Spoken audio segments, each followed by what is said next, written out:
ആരോ വരുന്നുണ്ടല്ലോ, ഒട്ടും മനസ്സിലാവുന്നില്ല, കണ്ണോട്ട് പിടിക്കുന്നുമില്ലല്ലോ. അല്ല, ഇതാരായി വരുന്നത്? കുറേ കാലമല്ല ഈ വഴിയൊക്കെ കണ്ടിട്ട്. എന്ത് പറയാനാണ് ചേച്ചി, കഴുത്തിലൊരു കുരുക്ക് വീണില്ലേ, അതൊന്ന് അഴിഞ്ഞു കിട്ടിയാലല്ലേ പുറത്തു വരാൻ പറ്റുള്ളൂ. ഇതെങ്ങനെയാണൊന്ന് അപ്പുറത്തോട്ട് കിടക്കുക? മുന്നോട്ട് പോയാൽ ഇങ്ങോട്ട് കിടക്കാനൊരു വഴിയുണ്ട്. ഒരുപാട് കറങ്ങി, കുറേ ബുദ്ധിമുട്ടും സഹിക്കേണ്ടി വന്നു. എന്തൊക്കെയുണ്ട് നിൻ്റെ വിശേഷങ്ങൾ? മംഗല്യം കഴിഞ്ഞു എന്നറിഞ്ഞു. അതൊന്നും പറയണ്ട ചേച്ചി, ഒരു മൂരി ഞാനങ്ങ് വേണ്ടാന്ന് വെച്ചു. ഒരു മൽക്കൊക്കെ വേണ്ടേ? ഇനി വേറെ ഒന്ന് നോക്കണം.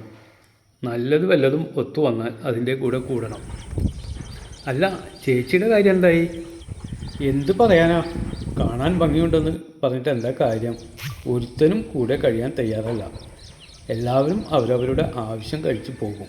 പിന്നെ ഒരു കറവമാടായി ഇങ്ങനെ ജീവിതം കഴിക്കുന്നു.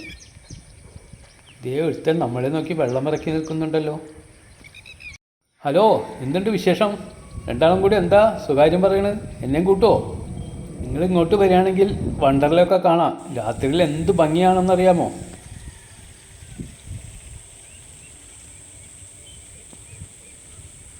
വേണ്ടട്ടാ ചേച്ചി, അവനെ വിശ്വസിക്കാൻ കഴിയില്ല. കുറച്ച് നാൾ മുമ്പ് എന്നെ ഇതുപോലെ ഒന്ന് കറക്കാൻ ശ്രമിച്ചതാണ്. ഞാൻ വീണില്ല. അവന് ചില ദുശ്ശീലങ്ങളൊക്കെ ഉണ്ടെന്നാണ് പറഞ്ഞു കേൾക്കുന്നത്. ചേച്ചി വേറൊരു കാര്യം അറിഞ്ഞോ? ഇപ്പോൾ മനുഷ്യരും നമ്മളെപ്പോലെയൊക്കെ തന്നെ ജീവിക്കാൻ തുടങ്ങി.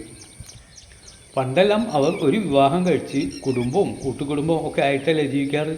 ഇപ്പോൾ നമ്മളെപ്പോലെ കണ്ടവരെ കൂടെ കുറച്ച് കാലം ജീവിക്കാനാണ് അവർ ഇഷ്ടപ്പെടുന്നത്. അതിനവർ പുതിയൊരു പേര് നൽകിയിട്ടുണ്ട്. ലീവിങ് ടുഗദർന്നോ മറ്റോ ആണ്. നിനക്കിതൊക്കെ എവിടെ നിന്ന് കിട്ടുന്നു? അതൊന്നും പറയണ്ട. എൻ്റെ മുതലാളിയുടെ വീട്ടിൽ വലിയ ബഹളമായിരുന്നു ഇന്നലെ. അവർ തമ്മിൽ പറയുന്നത് കേട്ടതാണ്. മുതലാളിയുടെ മകളിൽ വിവാഹപ്രായം കഴിഞ്ഞ് നിൽക്കുകയാണ്. വലിയ വിദ്യാഭ്യാസമൊക്കെയുണ്ട്. പറഞ്ഞിട്ടെന്താ, നാടിൻ്റെ സംസ്കാരം തൊട്ട് തീണ്ടിയിട്ടില്ല. വലിയ ഫാഷനാണ്. പുറം രാജ്യത്ത് എവിടെയാണ് പോയി പഠിച്ചതെന്നാണ് പറയുന്നത്. അതിൻ്റെ എല്ലാ പോരായ്മകളും ഇപ്പോൾ കാണുന്നുണ്ട്. അവിടെ എല്ലാവരും അങ്ങനെയാണെന്നാണ് കുട്ടി പറയുന്നത്. അവിടെ കുറച്ച് കാലം ആരെങ്കിലും ഒത്ത് ഒരു ബോയ് ഫ്രണ്ടായിട്ട് കറങ്ങി നടക്കും. അതാവുമ്പോൾ ഇഷ്ടമുള്ള ജീവിതം നയിക്കാമല്ലോ എന്നാണ് ആ കുട്ടിയുടെ പക്ഷം. വാ ചേച്ചി, നമുക്ക് അവൻ്റെ ഇരത്ത് പോയിട്ട് കുറച്ച് നേരം സൊറ പറഞ്ഞിട്ട് വരാം. ജാതിയിൽ താഴ്ന്നതാണെങ്കിലും അവൻ്റെ സംസാരം കേൾക്കാൻ നല്ല രസമാണ്. നമുക്ക് വേണമെങ്കിൽ കുറേ നേരം അവിടെ ഇരത്തിരുന്ന് സംസാരിച്ച് കഥകളൊക്കെ പറഞ്ഞ് അവിടെ നിന്ന് വീഗാലാൻഡും വണ്ടർലയൊക്കെ ഒന്ന് കണ്ട് നമുക്ക് തിരിച്ചു വരാം. ഹായ്, കാണാൻ എന്തൊരു ഭംഗിയാണല്ലേ. ഇതാ കാണുന്നതാണ് കേട്ടോ വണ്ടർല. കുറേ കാലമായിട്ട് പുറത്തൊന്നും പോക്കില്ല. ഒരു തരം വിരസത. അത് കാരണം ഈ ചിറയിൽ തന്നെ കഴിച്ചു കൂട്ടും. ഇപ്പം നീ വന്നുകൊണ്ടാണ് ഒന്ന് പോകാമെന്ന് വിചാരിച്ചത്. ശരിയാണ്, ഇടയ്ക്കൊക്കെ ഒന്ന് ഒരു വ്യായാമം വേണ്ടേ? ഒരു ടൂറും കൂടിയാവും ഇങ്ങനെ പോകുമ്പോൾ, അല്ലേ? ഈ ദുർഘടം പിടിച്ച് കഴി കടന്ന് അങ്ങോട്ട് തന്നെ പോകണം കേട്ടോ. എന്നാലും വാ, നമുക്കൊന്ന് പോയിട്ട് വരാം. കുഴപ്പമില്ല, നീയും കൂടെ ഉണ്ടല്ലോ. അപ്പോൾ അതാവും ഒരു ആശ്വാസമാണ്. അവൻ കറുമ്പനാണെങ്കിലും അല്പം സ്നേഹമുള്ളവനാണ് കേട്ടോ. ഇടയ്ക്കിടയ്ക്ക് എന്നോട് വിശേഷങ്ങളൊക്കെ ചോദിക്കാറുണ്ട്. അവൻ നമ്മുടെ കൂട്ടത്തിൽപ്പെട്ടവരല്ല എങ്കിൽ തന്നെ അവൻ വിശേഷം തിരക്കാൻ സമർത്ഥനാണ്.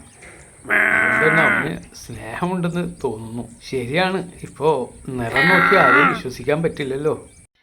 നമ്മുടെ നിറത്തിൽപ്പെട്ടവർ തന്നെ ഇപ്പോൾ കൂടുതൽ ചതിയന്മാരാണെന്നാണ് പറഞ്ഞു കേൾക്കുന്നത്. അവർ തെറ്റിദ്ധരിപ്പിച്ചും കള്ളം പ്രചരിപ്പിച്ചുമൊക്കെയാണ് വശത്താക്കുക. അത് കഴിഞ്ഞ് ചതിച്ചിട്ട് പോകും. അതാണ് കാലം പോയൊരു കാലേ. കലികാലം തന്നെ, അല്ലാതെ എന്തു പറയാൻ.